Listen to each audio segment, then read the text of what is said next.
யாருங்கானு நீர் வடை காபி இட்லி பூரி பொங்கல் ஏதாவது வேணுமா? அதெல்லாம் வேணாம் சார். உங்க ஐட்டங்களை பல கல்யாண வீட்டுல சப்பு குட்டி சாப்பிட்டுருக்கேன். சப்பு குட்டிருக்கீங்க? நீங்க ஒரு சமையல் சக்கரவர்த்தி. Thank you sir. நான் உங்க ஃபேன் சார். ஃபேன்? ஏன் விசிறி? சார் ஒரு ஆட்டோகிராஃப் ப்ளீஸ். ஆட்டோகிராஃப் தானே, எவ்வளவு வேணாலும் போடுறேன். இது எங்க டாடிக்கு. கஜக் கஜக். இது எங்க மம்மிக்கு. கஜக் கஜக். இது எனக்கு. கஜக் கஜக். கஜக் கஜக். இந்த கஜக் வேணாம். Oh sir smile please. கஜக் கஜக். Thank you. You are welcome. இப்பத்துல இருந்து நீங்க எங்களோட bank customer. Loan amount 5 lakhs எப்ப வாங்கிக்கிறீங்க? லோனா?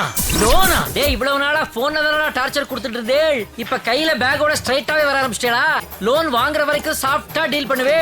நாங்க கட்ட முடியாம திணறிக்கச்சே அடியாட்களை விட்டு அடிச்சு வசூல் பண்ணுவீங்களடா. உங்களால தமிழ்நாட்டுல எத்தனை ஃபேமிலி நடுத்தெருவுல மென்டலா திரிஞ்சிட்டு இருக்கு தெரியுமாடா? அதான் டிகே டிகே டிகே பேங்கோட ஸ்பெஷாலிட்டி. டிகே டிகே டிகேனா என்னடா மீனிங்? தொல்லை கொடுத்து தொலைச்சு கட்டுற பேங்க். இப்ப அக்ரிமெண்ட் சைன் பண்ணியாச்சு.